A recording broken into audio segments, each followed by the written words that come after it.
hard to reach mountainous areas, island zones, and even volcanic or earthquake zones. Modular construction should be pushed very, very deeply, and it's most important that we have very efficient logistics, obviously. Secondly, for the standardized construction, the functionality and safety talaga should be uppermost, flexible, and also future-proofing. Kasi yung mga building code natin, laos na eh. Lumakas na ng lumakas yung mga bagyo. Nakita naman natin yung mga school buildings sa Yolanda. Talagang wasak, ano? So, ikalawa, yung technology talaga. Yun lang ang nag-aalala ko. Hindi nababanggit yung innovation. Nung 1960s, bagong-bago yung prefab. Parang Lego lang yun eh. Tinutupi-tupi. Tapos isi-ship out sa iba't ibang isla. Ibubuo parang Lego.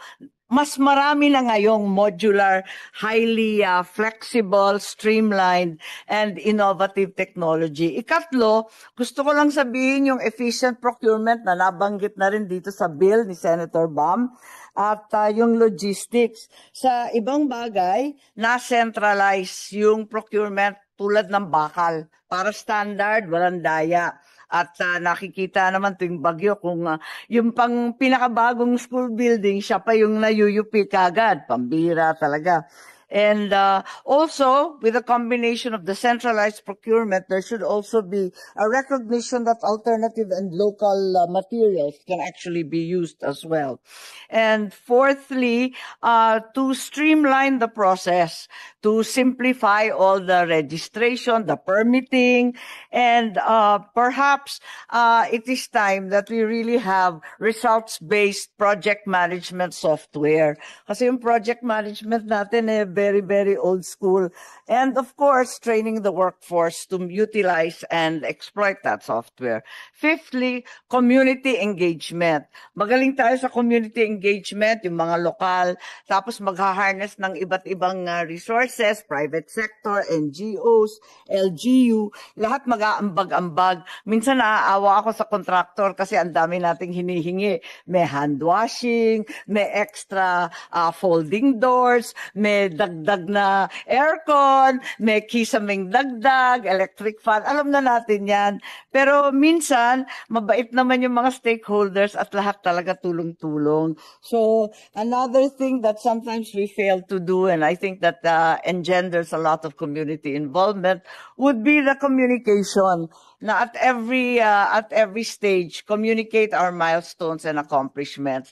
Minsan nagkukulang yung DepEd sa pag-a-advertise na meron naman pala sila nagawa. Kaya reklamo ng reklamo yung mga LGU. So, yun lang masasabi ko na sana tutukan natin to kasi malaking problema talaga. At may election na tayo nung sa 50 years ago. Kaya palagay ko kaya natin magtulungan dyan. Thank you, Senator Amy. Later, we'll ask DepEd to also present how many classrooms were built maybe per year or per administration so we can see really yung gaps natin, no? And how we got to 165,000. Is that in your presentation? Yeah. Will you be able to present that later? You can, no? Thank you. All right, Senator Marcoleta, sa opening statement. Thank you, Mr. Chair. I will reserve my comments on the classroom issues, Mr. Chair. I will just have to express my initial concern on Senate Bill number 122. This is about requiring the free digital provision of textbooks. I recall, Mr. Chair, that in 1995 we had a law. It's Republic Act 8047. This particular bill emphasizes, I think, a very significant step for the DEX, which is called DEX at the time, now DepEd, to shift its work from publishing books or procuring books and give way to public or the private sector publishers. The main idea in the particular Republic Act, Mr. Chair, is to develop the national publishing industry. So I am a little bit concerned. I do not question this. I think it has a lofty ideal. Kasi po nung grade 1 kami ni Senator Sherwin. Ilan ba yung libro mo nung grade 1 ka? Ako, isa lang, Mr. Chair. 1961 na time. I'm revealing my age to you. Kulang na kulang talaga. Gusto kong magbasa. Isa lang, 2 libro ko pa paano gagawin.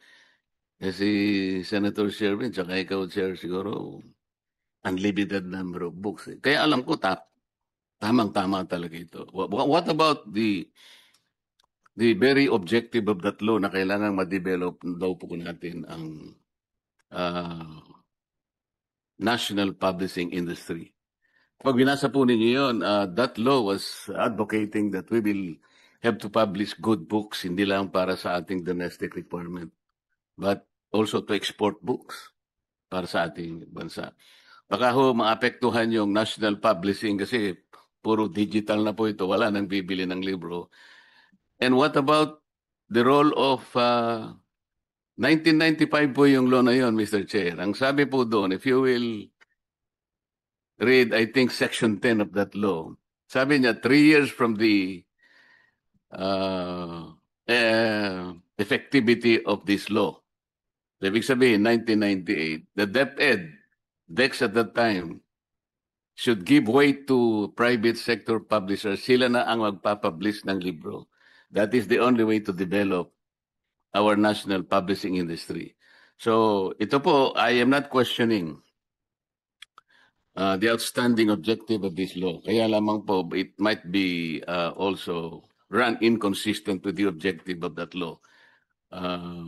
It's Republic Act 8047. Thank you very much, Mr. Chair. Thank you very much, Senator Marcoleta. Let me request Senator Pangilinan for a short statement. Very brief.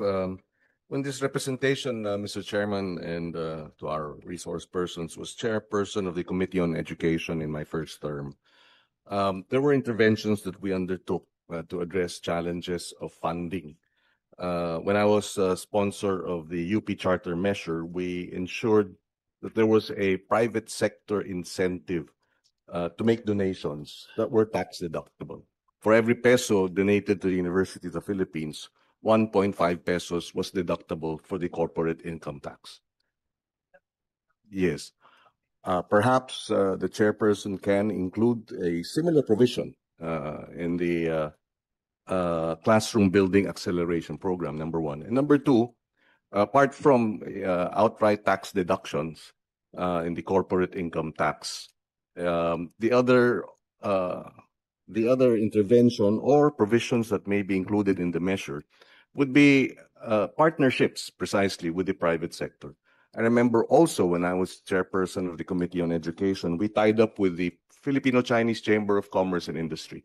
We allocated a total of about 400 million pesos worth of public funds, and the Filipino-Chinese Chamber of Commerce you were able to build classrooms throughout the country at half the cost. And so that too, perhaps should likewise be included as a provision in the measure as you prepare the committee report. And I will now welcome this opportunity to listen to our resource persons. Thank you, Mr. Chair. Maraming salamat, Senator Kiko. Of course, we are at the first hearing, so medyo maaga pa po itong stages natin.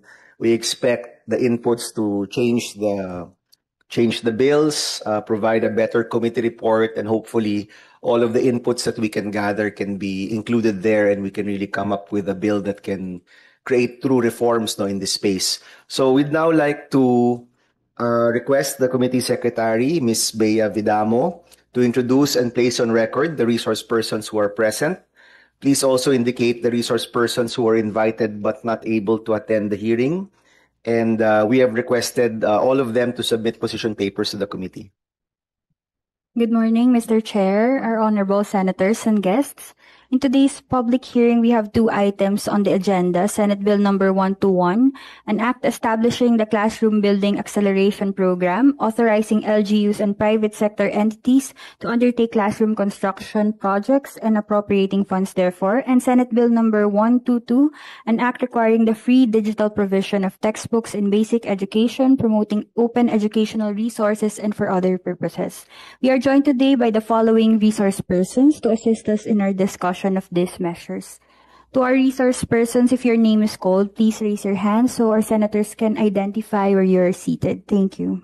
From the Department of Education, we have Undersecretary for Human Resource and Organizational Development, Yusek Wilfredo Cabral.